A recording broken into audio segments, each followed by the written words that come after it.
아브라함은 매개를 피한다. 그것은 또한 이렇게 표현되리라. 그는 말할 수 없다라고. 내가 말하자마자 나는 보편자를 표현하는 것이다.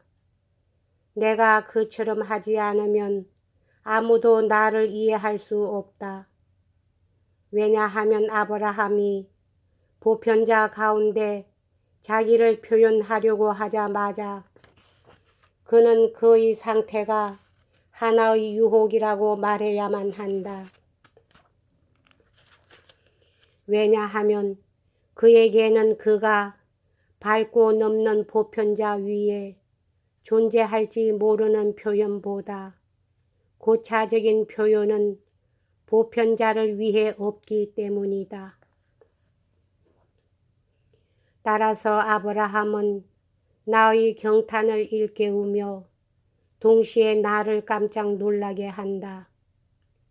의무를 위하여 자기 자신을 부정하고 자기를 희생의 제물로 바치는 자는 무한한 것을 얻기 위해 유한한 것을 포기한다. 그는 충분히 안전하다. 비극적 영웅은 한층 더 확실한 것을 위하여 확실한 것을 포기한다. 주시하는 눈은 안심하고 그에게 머무른다.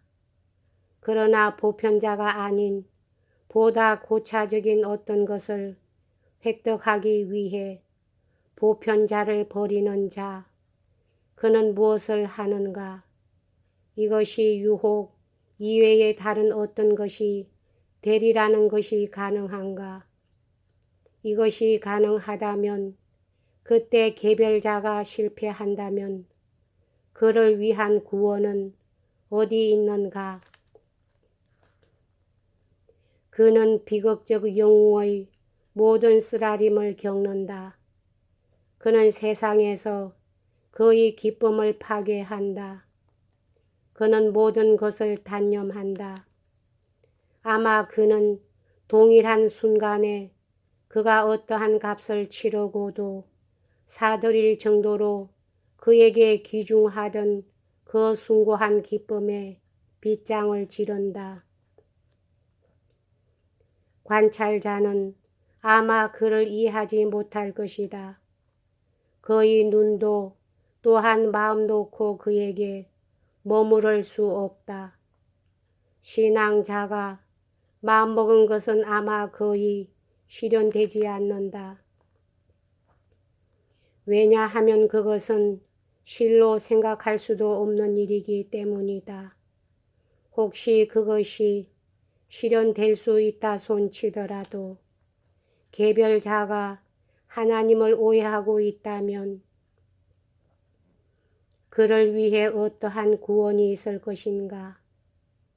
비극적 영웅은 눈물을 필요로 하고 또한 눈물을 요구한다. 아가멤논과 함께 울지 못할 만큼 메마른 질투의 눈이 어디 있단 말인가? 그러나 누구의 마음이 아브라함을 위하여 감히 울 정도로 미혹되었던가? 비극적 영웅은 어떤 일정한 짤막한 시간에 그의 행위를 실행하나 시대의 흐름에 따라 적지 않이 큰 일을 그는 해낸다. 영웅은 마음의 고통이 얽힌 사람, 답답한 가슴에서 한숨을 내쉬는 사람, 괴로운 생각으로 가슴을 죄며 눈물에 겨운 사람, 이런 사람들에게 찾아든다. 비극적 영웅은 그들에게 모습을 보인다. 그는 고통의 마력을 풀어준다. 그는 코르셋을 늦추어주고 눈물을 꿰어낸다. 이럴 때 고민하는 자는 영웅의 괴로움으로서 자기의 괴로움을 잊는다. 아브라함을 위해 울 수는 없다. 사람들은 이스라엘 백성이 시내 산에 가까워 온 것처럼 종교적, 외포를 가지고 그에게 접근한다. 이제 그 산정이 아우리스 평야에서 하늘 높이 솟아오른 모리아 산을 타고 오르는 그 외로운 사람이 몽유병자가 아니라면 저 어느 누가 산기슭에 서서 그를 보고 불안에 떨면서도 공포와 놀람 때문에 감히 한 번도 그를 부르지 못하는데 시면을 마음 놓고 건너가는 몽유병자가 아니라면, 만약 그가 정신의 착각을 일으킨다면, 그가 길을 잘못 찾아 들었다면 인생의 우수사려가 우리를 엄습하여 우리를 벌거벗겨 치워버린다면 우리에게 그를 제공한 자여 고맙소. 우리들의 벌거벗음을 가리기 위한 표현, 즉 말의 잎사귀를 제공한 자여 감사하오. 다시금 감사하오. 감사하다.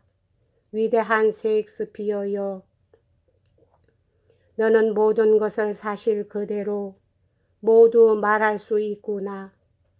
그러나 왜 한 번도 너는 이 고통을 말하지 않았던가? 너는 이 고통을 다소나마 너를 위해 간직하였던가? 마치 세상이 그의 이름을 불러서는 결코 견딜 수 없는 애인인 양. 왜냐하면 시인은 그가 말로 나타낼 수 없는 작은 비밀 대신에 다른 사람들의 어두운 비밀을 말로 표현하기 위하여 말의 힘을 사들이기 때문이다. 그리고 시인은 사도가 아니다. 그는 악마를 악마의 힘으로만 쫓아낸다. 그러나 지금 윤리적인 것이 윤리적으로 보류되어 있다고 한다면 이 윤리적인 것이 보류될 때 개별자는 어떠한 방식으로 실존하는가? 그는 보편자에 대한 모순 가운데 있는 개별자로서 실존한다. 그렇다면 그가 죄를 범하고 있는가? 왜냐하면 사람들이 그것을 이념에 따라 고찰하면 이 경우는 죄의 형식이 된다. 예를 들면 어린애의 실존은 이념에 따라 고찰하면 죄요. 윤리적인 것은 순간마다 그 아이로부터 윤리적 요구를 하고 있다는 것이다. 비록 그 아이가 그의 실존 자체를 자각하지 않는 한 죄를 범한 것은 아니지만 이 형식이 죄는 아니라는 양식으로 이 형식을 반복하기를 부인한다면 아브라함에게 판결은 내려진 것이다. 따라서 아브라함은 어떠한 방식으로 실존하였던가? 그는 믿었다. 그것은 그가 그것 때문에 그 정점에서 머무르게 되는 역설이다. 그리고 그 역설을 그는 다른 아무에게도 명시할 수 없다. 왜냐하면 그가 단독자로서 절대자에 대한 절대적인 관계에 들어간다고 하는 역설이기 때문이다. 그가 그렇게 할 권리가 있는가? 그렇게 할 그의 권리도 또한 역설이다. 왜냐하면 그가 권리를 가지고 있는 한 보편자에 의해서가 아니라 단독자로서 그의 존재에 의하여 그러한 권리를 가지기 때문이다.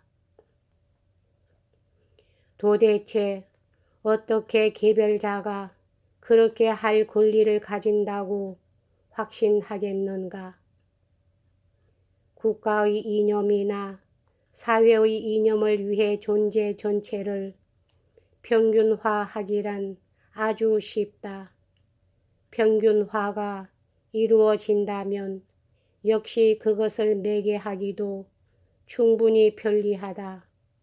왜냐하면 그 경우의 사람은 대개 개별자가 단독자로서 보편자보다 고차적이라는 역설에는 이러지 못한다. 여기까지 하겠습니다.